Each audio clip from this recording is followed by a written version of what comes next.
প্রিয় মহিলা মা বোনেরা, একজন নারী যদি প্রতিদিন মাত্র কয়েকটি সহজ আমল করেন তাহলে রাসূলুল্লাহ সাল্লাল্লাহু আলাইহি সাল্লাম বলেছেন তাকে বলা হবে জান্নাতের যে দরজা দিয়ে ইচ্ছা তোমার তুমি প্রবেশ করো।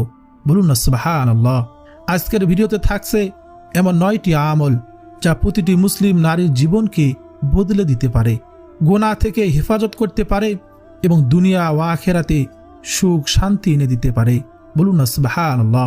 ভিডিওটি শেষ পর্যন্ত দেখুন, কারণ প্রতিটি আমলই কোরআন ও সহিহ হাদিস থেকে নেওয়া এবং শেষের আমলটি অনেকেই জানেন না।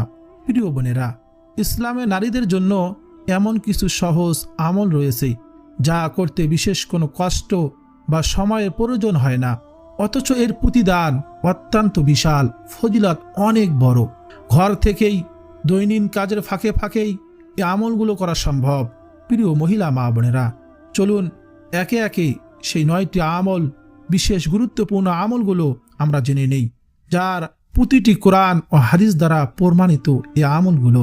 প্রিয় মহিলা মা বোনেরা, প্রথম নম্বর আমলটি হলো 5 ওয়াক্ত নামাজ যথাসময়ে আদায় করা। নবীজি সাল্লাল্লাহু আলাইহি সাল্লাম হাদিসের কিতাবের মধ্যে বলেন, যখন কোনো নারী 5 ওয়াক্ত নামাজ আদায় করে, রমজান মাসে রোজা রাখে, নিজের লজ্জাস্থানকে হেফাজত করে এবং স্বামীর আনুগত্য করে, তখন তাকে বলা হয় জান্নাতের যে দরজা দিয়ে ইচ্ছা তুমি প্রবেশ করো। বলুন না সুবহানাল্লাহ। নামাজ হলো ইসলামের মূল স্তর, আর একজন নারীর জন্য সময়মতো নামাজ আদায় করা সবচেয়ে সহজ এবং সবচেয়ে ফজিলতপূর্ণ আমল। কোরআনে আল্লাহ সুবহানাহু ওয়া তাআলা বলেন, নামাজ অশ্লীলতা ও মন্দ কাজ থেকে বিরত রাখে। তাই ঘরের কাজের ব্যস্ততার মাঝেও 5 ওয়াক্ত নামাজকে অগ্রাধিকার দেওয়া উচিত। আমাদের উচিত মহিলা মা বোনদের সময় মতো বাসা বাড়িতে 5 ওয়াক্ত নামাজ আদায় করা। আমরা যে 5 ওয়াক্ত নামাজ আদায় করতে পারি, আমাদের আল্লাহ সুবহানাহু ওয়া তাআলা দুনিয়ায় সুখময় শান্তিময় এবং আখিরাতে সুখময় শান্তিময় জীবন দান করবেন। রাসূলুল্লাহ সাল্লাল্লাহু আলাইহি সাল্লাম হাদিসের মধ্যে বলেছেন, আউয়ালু মা ইউহাসাবু বিহিল আবদু ইয়াউমাল কিয়ামাতিস সালাহ। কিয়ামতের দিন সর্বপ্রথম নামাজের হিসাব নেওয়া হবে। কেউ যদি সর্বপ্রথম হিসাবটা ভালোভাবে দিতে পারে, আল্লাহ তাআলা বাকি হিসাবগুলো সহজ করে দিবেন আমাদের জন্য। বলুন না সুবহানাল্লাহ। তারপর অন্য এক হাদিসে রাসূলুল্লাহ সাল্লাল্লাহু আলাইহি সাল্লাম বর্ণনা করেন, মিফতাহুল জান্নাতিস সালাহ। নামাজ হলো বেহেশতের চাবি। এই জন্য আমাদের নামাজ আদায় করতে হবে। আল্লাহ তাআলা আমাদের সবাইকে যেন আল্লাহ তাআলার মহান হুকুম 5 ওয়াক্ত নামাজ সঠিক সময় আদায় করার তৌফিক দান করেন। সকলে বলি আমিন। প্রিয় মহিলা মা বোনেরা, 2 নম্বর আমলটি হলো সূরা ইখলাস 3 বার পাঠ করা। সূরা ইখলাস এমন একটি সূরা, রাসূলুল্লাহ সাল্লাল্লাহু আলাইহি সাল্লাম বলেছেন, এই সূরা ইখলাস যদি কেউ একবার পাঠ করে, পবিত্র কুরআনুল কারীমের 10 পারা পড়ার সমপরিমাণ সওয়াব আল্লাহ তাআলা তাকে দান করেন। বলুন না সুবহানাল্লাহ। 2 বার পাঠ করলে 20 পারা কুরআনুল কারীম পড়ার সমপরিমাণ সওয়াব আল্লাহ তাআলা দান করবেন, এবং 3 বার পাঠ করলে আল্লাহ তাআলা পুরো কুরআনুল কারীম খতম করার সমপরিমাণ সওয়াব তার আমলনামায় দান করবেন। এই জন্য সূরা ইখলাস বেশি বেশি পাঠ করব। সূরা ইখলাস হলো বিসমিল্লাহির রহমানির রহিম, কুল হুয়াল্লাহু আহাদ আল্লাহুস সামাদ লাম ইয়ালিদ ওয়া লাম ইউলাদ ওয়া লাম ইয়াকুল লাহু কুফুয়ান আহাদ। কুল হুয়াল্লাহু আহাদ, বলো তিনি আল্লাহ এক। আল্লাহুস সামাদ, আল্লাহ অমুখাপেক্ষী। লাম ইয়ালিদ ওয়া লাম ইউলাদ, তিনি জন্ম নেননি এবং তাকে কেউ জন্ম দেয়নি। ওয়া লাম ইয়াকুল লাহু কুফুয়ান আহাদ, তার সমতুল্য কেউ নেই। বলুন না সুবহানাল্লাহ। সহিহ বুখারী শরীফের হাদিস। এই সূরা ইখলাস মাত্র 4টি আয়াতে একটি ছোট সূরা, যা মুখস্থ করা পাঠ করা অত্যন্ত সহজ। আমরা সকলেই পারি। প্রতিদিন 3 বার পাঠ করলে পুরো কুরআনুল কারীম সমপরিমাণ খতম করার সমপরিমাণ সওয়াব পাওয়া যায়। হাদিসে এসেছে, ঘরের কাজে ফাঁকে ফাঁকে রান্না করতে করতে বা সন্তানকে ঘুম পাড়াতে পাড়াতেও এই সূরা মনে মনে পাঠ করা যায়। ইনশাআল্লাহ আমরা এই সূরাটি সকাল সন্ধ্যায় নিয়মিত পাঠ করব ইনশাআল্লাহ। প্রিয় মহিলা মা বোনেরা, 3 নম্বর আমলটি হলো বেশি বেশি দরুদ শরীফ পাঠ করা। দরুদ শরীফ এমন একটি আমল যার ফজিলত শুনলে আপনি আশ্চর্য হয়ে যাবেন, অবাক হয়ে যাবেন। যে ব্যক্তি রাসূলুল্লাহ সাল্লাল্লাহু আলাইহি সাল্লামের উপর একবার দরুদ শরীফ পাঠ করে, রাসূলুল্লাহ সাল্লাল্লাহু আলাইহি সাল্লাম বলেছেন, মান সাল্লা আলাইয়া ওয়াহিদাতান সাল্লাল্লাহু আলাইহি আশরা সে ব্যক্তি আমার উপর একবার দরুদ পাঠ করবে, আল্লাহ তাআলা তার উপর 10 রহমত বর্ষণ করবেন। মুসলিম শরীফের হাদিস। অন্য এক হাদিসে এসেছে, নবীজি বলেছেন একবার দরুদ শরীফ পাঠ করলে আল্লাহ তাআলা তার উপর 10টি রহমত নাজিল করবেন, তার 10টি গুনাহ ক্ষমা করে দিবেন, তার মর্যাদা আল্লাহ তাআলা 10 ধাপ বাড়িয়ে দিবেন। বলুন না সুবহানাল্লাহ। আমরা যদি প্রত্যেক দিন 100 বার দরুদ শরীফ পাঠ করতে পারি, 1000টি রহমত আমাদের উপর নাজিল হবে, 1000টি গুনাহ মাফ হবে, 1000 ধাপ মর্যাদা আল্লাহ তাআলা বাড়িয়ে দিবেন। বলুন না সুবহানাল্লাহ। রাসূলুল্লাহ সাল্লাল্লাহু আলাইহি ওয়াসাল্লাম আরো হাদিসের মধ্যে বলেন, কোন ব্যক্তি যদি সকাল সন্ধ্যায় শুধুমাত্র 10 বার দরুদ শরীফ পাঠ করে, কাল কিয়ামতের ময়দানে নবীজি তাকে সুপারিশ করে শাফায়াত করে জান্নাতে নিয়ে যাবেন। সুবহানাল্লাহ। আল্লাহ সুবহানাহু ওয়া তাআলার এমন কিছু সংখ্যক ফেরেশতা দুনিয়ার জমিনে রয়েছেন দায়িত্বপ্রাপ্ত। আমরা যখন দরুদ পাঠ করি, আমাদের পাঠকৃত দরুদগুলো নবীজি সাল্লাল্লাহু আলাইহি ওয়াসাল্লাম রওজা মুবারকে পৌঁছায় দেন, নবীজি দেখতে পারেন। বলুন না সুবহানাল্লাহ। এজন্য দরুদ শরীফের অনেক ফজিলত রয়েছে। দোয়া কবুলিয়তের জন্য, আমল কবুলিয়তের জন্য দরুদ শরীফ অবশ্যই আমাদেরকে পাঠ করতে হবে। রাসূলুল্লাহ সাল্লাল্লাহু আলাইহি ওয়াসাল্লাম আরো বলেন, যে ব্যক্তি বেশি বেশি দরুদ শরীফ পাঠ করবে, কাল কিয়ামতের ময়দানে আমার নিকটবর্তী থাকবে। বলুন না সুবহানাল্লাহ। এই দরুদ শরীফ আমরা বেশি বেশি পাঠ করব। এখন কোন দরুদ শরীফ পাঠ করব? সব থেকে ছোট দরুদ সাল্লাল্লাহু আলাইহি ওয়াসাল্লাম, সাল্লাল্লাহু আলাইহি ওয়াসাল্লাম। শুধু মুখে পড়ার জন্য নয়, অন্তর থেকে নবীজিকে মহাব্বতে করে আপনি পাঠ করবেন। কারণ হাদিসে এসেছে, নবীজি সাল্লাল্লাহু আলাইহি ওয়াসাল্লাম বলেছেন, প্রকৃত মুমিন তখনই হবে যখন তার স্বামী, তার স্ত্রী, তার সন্তান, তার পরিবার, তার ধন সম্পদ সব কিছুর চেয়ে আমি নবীকে যতক্ষণ বেশি মহাব্বত না করবে, সে প্রকৃত মুমিন হতে পারবে না। এই জন্য নবীজিকে মহাব্বত করে মন থেকে আমরা সকাল সন্ধ্যায় কিছুক্ষণ সময় বের করে দরুদ শরীফ পাঠ করব ইনশাআল্লাহ। সব থেকে শ্রেষ্ঠ দরুদ হলো দরুদ ইব্রাহিম। আমরা নামাজের মধ্যে যে দরুদটি পড়ে থাকি, চলুন একবার দরুদ ইব্রাহিম আমরা শুনে আসি, আর কিছু নেকি, রহমত এবং মর্যাদা আল্লাহ তাআলার কাছে বাড়িয়ে নেই। আল্লাহুম্মা সাল্লি আলা মুহাম্মাদিন ওয়া আলা আলি মুহাম্মাদ কামা সাল্লাইতা আলা ইব্রাহিম ওয়া আলা আলি ইব্রাহিম ইন্নাকা হামিদুম মাজিদ। আল্লাহুম্মা বারিক আলা মুহাম্মাদ ওয়া আলা আলি মুহাম্মাদ কামা বারাকতা আলা ইব্রাহিম ওয়া আলা আলি ইব্রাহিম ইন্নাকা হামিদুম মাজিদ। এইভাবে আমরা দরুদ শরীফ পাঠ করব। প্রিয় মহিলা মা বোনেরা, শুধু দরুদ শরীফ পাঠ করলেই হবে না, নবীজিকে অনুকরণ করে আমাদের চলতে হবে। নবীজি সুন্নতি আমলগুলো আমাদের করতে হবে। নবীজি আমাদের কীভাবে চলতে বলেছেন, নবীজির ব্যবহার কেমন ছিল, নবীজির সুন্নতগুলো আমাদেরকে ফলো করে চলতে হবে। যদি চলতে পারি, আমাদের পরিবার হবে সুখময়, শান্তিময়, আমাদের দুনিয়া ও আখেরাত কোনো টেনশন থাকবে না ইনশাআল্লাহ। আল্লাহ তাআলা আমাদের সবাইকে এই দরুদ শরীফের আমল বেশি বেশি করার তৌফিক দান করুন। সকলে বলি আমিন। প্রিয় মহিলা মা বোনেরা, 4 নম্বর আমলটি হলো স্বামীর সাথে উত্তম ব্যবহার করা। নবীজি সাল্লাল্লাহু আলাইহি ওয়াসাল্লাম হাদিসের মধ্যে বলেন, খয়রুকুম লি আহলি ওয়া আনা খয়রুকুম লি আহলি। তোমাদের মধ্যে সেই ব্যক্তি উত্তম যে তার পরিবারের কাছে উত্তম, আর আমি তোমাদের মধ্যে আমার পরিবারের কাছে উত্তম। বলুন না সুবহানাল্লাহ। আপনি যদি আপনার পরিবারের কাছে উত্তম হন, আপনি হলেন সর্বোত্তম। এজন্য পারিবারিক জীবনে সদা আচরণ ইসলামে অত্যন্ত গুরুত্বপূর্ণ একটি আমল হিসেবে বিবেচিত হয়।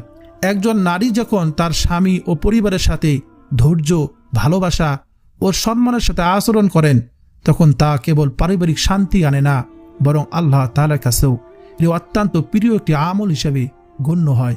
এই জন্য অকারণে আবার অযথা স্বামীর সঙ্গে খারাপ ব্যবহার করবেন না।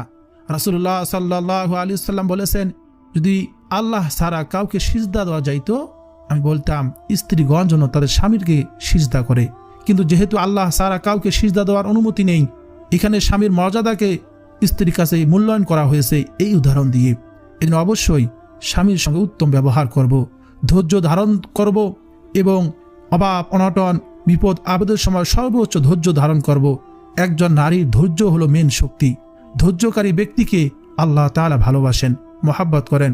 এই জন্য আমরা অবশ্যই বিপদে ধৈর্য ধারণ করব এবং স্বামীর সঙ্গে উত্তম ব্যবহার করব, এটা এক ধরনের বড় আমল। প্রিয় মহিলা মা বোনেরা, 5 নম্বর আমলই হলো পর্দা রক্ষা করা। একজন মুসলিম নারীর সম্মান ও মর্যাদা রক্ষার সবচেয়ে বড় মাধ্যম হলো পর্দা। আল্লাহ সুবহানাহু ওয়া তাআলা নিজে এই বিধান দিয়েছেন তার প্রিয় বান্দীদের সম্মান রক্ষা করার জন্য। আল্লাহ সুবহানাহু ওয়া তাআলা পবিত্র কুরআনুল কারীমের মধ্যে বলেন, হে নবী, আপনি আপনার স্ত্রীগণ, কন্যাগণ ও মুমিনদের নারীগণদেরকে বলে দিন তারা যেন নিজেদের চাদর দিয়ে কিছুটা টেনে নেয়, এতে তাদের চেনা সহজ হবে এবং তাদের উত্ত্যক্ত করা হবে না। পর্দা একজন মুসলিম নারীর সম্মান ও নিরাপত্তার প্রতীক। আল্লাহ তাআলা নিজেই কোরআনে এই আদেশ দিয়েছেন, এই নির্দেশ দিয়েছেন যাতে নারীরা সমাজে সম্মানের সাথে চলাফেরা করতে পারে এবং যে কোনো ধরনের কষ্ট বা হয়রানি থেকে সুরক্ষিত থাকেন। পর্দা মেনে চলা শুধু একজন বাহ্যিক পোশাক নয়, এটি আল্লাহর আদেশ পালনের একটি গুরুত্বপূর্ণ মাধ্যম। রাসূলুল্লাহ সাল্লাল্লাহু আলাইহি ওয়াসাল্লাম বলেন, আল-লজ্জাতু শি'বাতুল ঈমান, যা লজ্জা নাই তার ঈমান নাই। লজ্জা হলো ঈমানের অঙ্গ। একজন নারীর যত লজ্জাশীলতা থাকবে, লজ্জা হবে, সে তত বেশি ঈমানদার হবে। আর পর্দা হলো লজ্জার একটা অংশ। এনে অবশ্যই আমরা পর্দাশীল হব, পর্দা করে মেনটেন করে চলবো ইনশাআল্লাহ। ফরজ বিধান হলো পর্দা। একজন নারীর গর্ব হলো তার পর্দা। অবশ্যই আমরা পর্দার সহিত চলবো। আল্লাহ তাআলা আমাদের সকল মা বোনদেরকে পর্দার সহিত চলাফেরা, সকল কাজ করার তৌফিক দান করুন। সকলে বলি আমিন। প্রিয় মহিলা মা বোনেরা, 6 নম্বর আমলটি হলো দান সদকা করা। রাসূলুল্লাহ সাল্লাল্লাহু আলাইহি ওয়াসাল্লাম বলেন, হে নারী সম্প্রদায়, তোমরা দান সদকা করো এবং বেশি বেশি ইস্তেগফার করো, কেননা আমি দেখেছি জাহান্নামীদের অধিবাসীদের অধিকাংশই নারী। বলুন না নাউযুবিল্লাহ। নবীজি সাল্লাল্লাহু আলাইহি ওয়াসাল্লাম মিরাজে গিয়ে জান্নাত ঘুরে ঘুরে দেখলেন। নবীজি বলেন, আমি জাহান্নামে অধিকাংশ নারীর সংখ্যায় বেশি দেখেছি। বুখারী শরীফের হাদিস। এই হাদিসটি আমাদেরকে শিখায় আমাদের বেশি বেশি আমল করতে হবে। নারীদের জন্য জান্নাত যাওয়া যেরকম সহজ, জাহান্নাম যাওয়াও সহজ।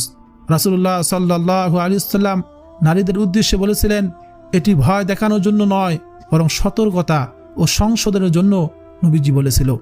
দান সদকা এমন একটি আমল যে সামান্য পরিমাণে হলেও দেওয়া যায়। একটু রুটি, একটি কলা, কিছু খাবার, 1 টাকা হলেও দান আল্লাহ তাআলার কাছে কবুল হয় এবং গুনাহ মোচনের কারণ হয়।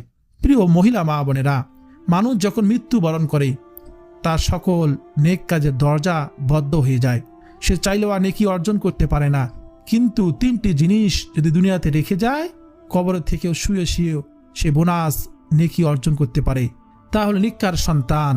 সে যদি দুনিয়াতে থাকতে দিনদার, পরহেজগার, মুত্তাকিন ভালো সন্তান রেখে যেতে পারে, ছেলে মেয়ে, এই ছেলে মেয়ে যত ভালো কাজ করবে, নেক কাজ করবে, সে কবর থেকে শুয়ে শুয়েও এই ভালো কাজের ফল নেকি পাবে। আর হলো সে যদি দান সদকা করে, এই দান সদকা যদি মসজিদ, মাদ্রাসা, ইতিমদের জন্য হয়, গরিবদের জন্য হয়, সে কবরে বসে থেকেও কিয়ামত পর্যন্ত সওয়াব পেতে থাকবে। আর একটা হলো এলেম। এই যে আমি আমলগুলো আপনাদেরকে বলতেছি, আপনার কাছে পৌঁছায় দিতেছি, আপনি যদি আমল করেন, যতদিন আমল করবে ততদিন আমি সওয়াব পেতে থাকবো, কিন্তু আপনার সওয়াবের কোনো কমতি হবে না।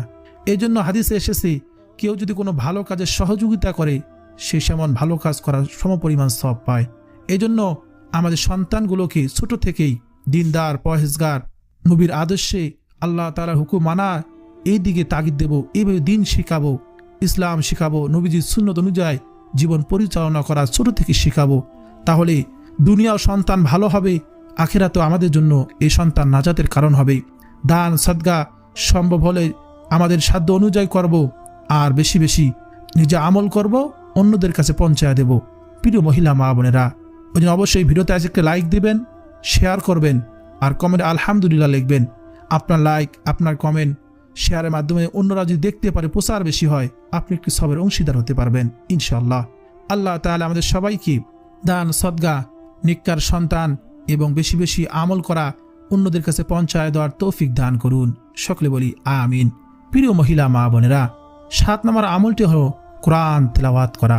যে ব্যক্তি আল্লাহর কিতাব থেকে একটি হরফ পড়বে, তার জন্য সর্বনিম্ন 10টি নেকি আল্লাহ তাআলা দান করবেন।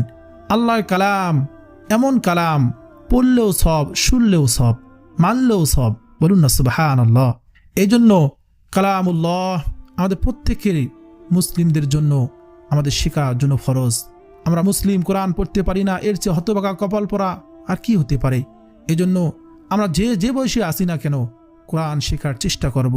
আল্লাহ রাসূল সাল্লাল্লাহু আলাইহি ওয়াসাল্লাম বলেছেন, খায়রুকুম মান তাআল্লামাল কুরআনা ওয়া আল্লামা। পৃথিবীর মধ্যে সর্বোত্তম ওই ব্যক্তি যে কোরআন শেখে এবং অন্যদেরকে শেখায়। তলবে ইলমদের ব্যাপারে বলা হয়েছে, তলবে ইলম হয়ে যদি মৃত্যুবরণ করতে পারি আমরা জান্নাতি হব। বলুন সুবহানাল্লাহ। এই যে আমল শিখতেছেন, কোরআন শেখার চেষ্টা করবেন, আপনি যে বয়সী হন না কেন তলবে ইলমদের খাতায় আপনার নাম উঠে যাবে। আর নাম অবস্থা যদি আপনি মৃত্যুবরণ করেন, আল্লাহ তাআলা এর বরকতে, এর রহমতে, এর ওসিলা আপনাকে জান্নাত দিতে পারেন। বলুন সুবহানাল্লাহ।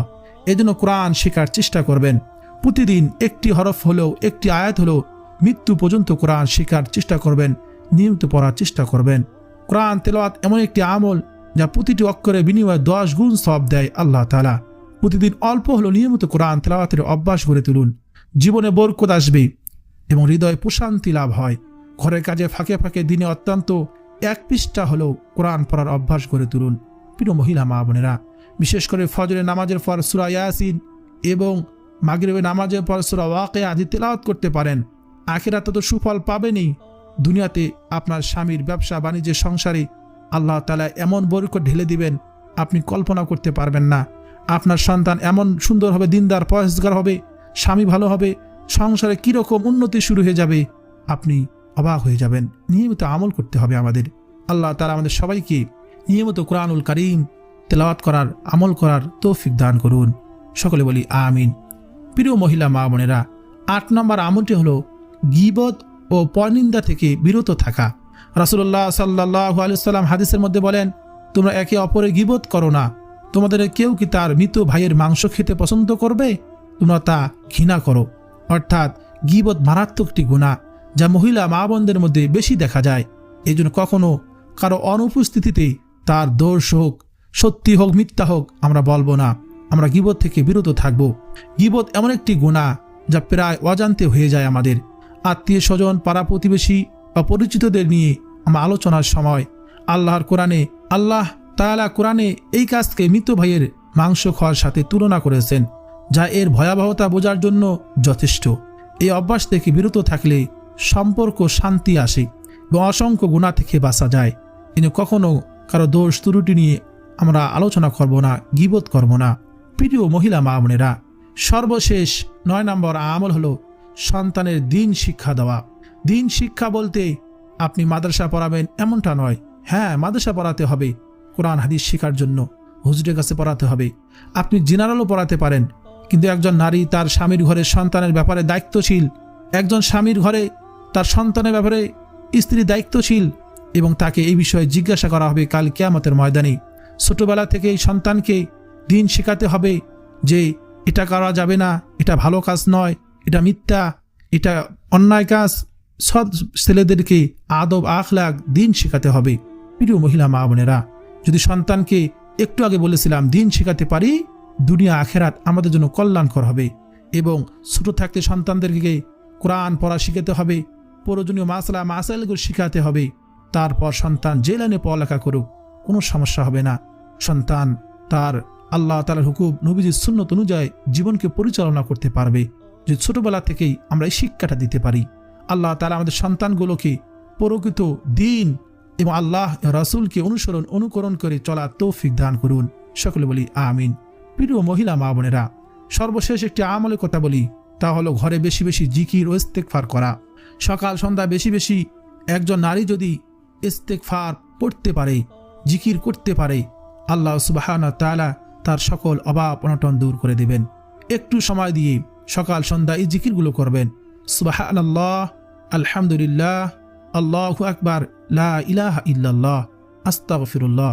এই কয়েকটি জিকির আমরা সকলেই পারি। এর ফজিলত অনেকে জানি, বিশাল ফজিলত। ছোট্ট জিকির হলো ফজিলত অনেক বেশি।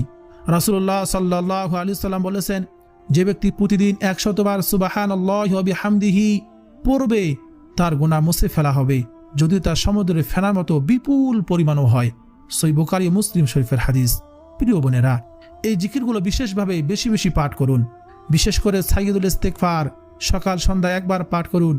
এই কারণ সাইয়্যিদুল ইস্তেগফার এমন একটি আমল যার মাধ্যমে আল্লাহ তাআলা বান্দার সব গুনাহ মাফ করে দেন এবং রাসূলুল্লাহ সাল্লাল্লাহু আলাইহি সাল্লাম বলেছেন, কেউ যদি সকালে একবার সাইয়দুল ইস্তিগফার পাঠ করে সন্ধ্যা হওয়ার আগেই মৃত্যুবরণ করে তাহলে সে জান্নাতি হবে। আবার সন্ধ্যাবেলা একবার সাইয়দুল ইস্তিগফার পাঠ করলে সকাল হওয়ার আগেই মৃত্যুবরণ করলে সে জান্নাতি হবে। আমরা মৃত্যুবরণ করাবো দুইটি সময়, হয় রাতে না হয় দিনে। এজন্য সকাল সন্ধ্যা সাইয়দুল ইস্তিগফার একবার পাঠ করব। আপনারা দেখে দেখেও আমল করতে পারবেন, দেখে দেখে পড়বেন, পড়তে পড়তে একসময় মুখস্থ হয়ে যাবে। তারপর আপনি যেটায় থাকেন না কেন এই মুখস্থ সাইয়দুল ইস্তিগফার পড়তে পারবেন।